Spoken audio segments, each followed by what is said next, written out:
I've always appreciated sportsmen that are able to keep things real. And what I mean by that is not only are they happy to share their successes, but they're also willing to share their failures. And by doing that, admitting that they made a mistake, learning from that mistake, and then helping others possibly learn as well and not repeat that same mistake. What you're about to see is a clip from a hunt this past weekend. And I was looking to harvest a deer for the dinner table, and I had a 6-pointer come in that I committed to taking, that I was going to harvest. The deer came in about 75 yards from me. I was able to call the deer in with a grunt and actually got the deer in within 18 and a half yards. He stopped broadside. I was able to stop him, and I went ahead and put a shot on the deer. Completely missed the deer. And initially, my thought was I goofed. And the fact of the matter is, after reviewing the footage, I did make a mistake.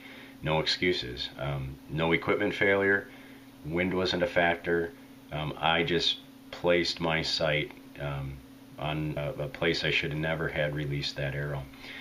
So what you're going to see here is you'll see the footage in real time. And you're going to get to see that miss. There's a little bit of camera shake. I had the camera mounted directly to the riser of the bow, so when I release the arrow, Right. you'll see that shake. But in any case, when I slow the footage down, what you'll actually see is that the deer ducked my arrow. And again, no excuses. If I had positioned my pin in the vitals, if you will, I should have been able to harvest this deer even as far as he dropped. So what you're going to see here is the red line illustrating the standing height of the deer when I stopped that deer.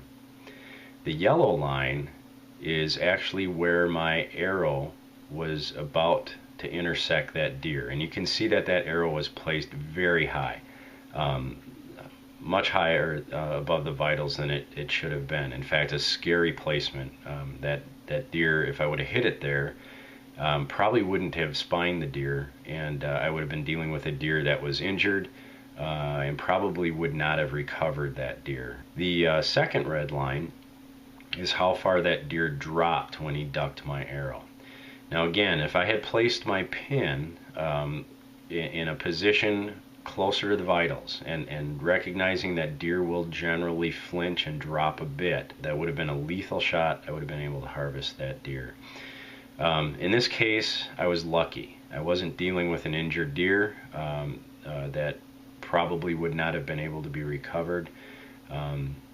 Because I had my pin position as high as I did, my arrow missed that deer by a good foot over the top of his back. So I consider myself very lucky. The last thing I want to do is have an injured deer walking through the woods. In any case, my experience here showed me that I just need to take an extra split second, double check that pin is where I want it before I release that arrow. And hopefully you'll learn from my mistake as well. Just give yourself just a split second to think about what you're doing before you commit to harvesting that deer. And next time around, I'll put a lethal shot on that deer. I'll have learned from my mistake.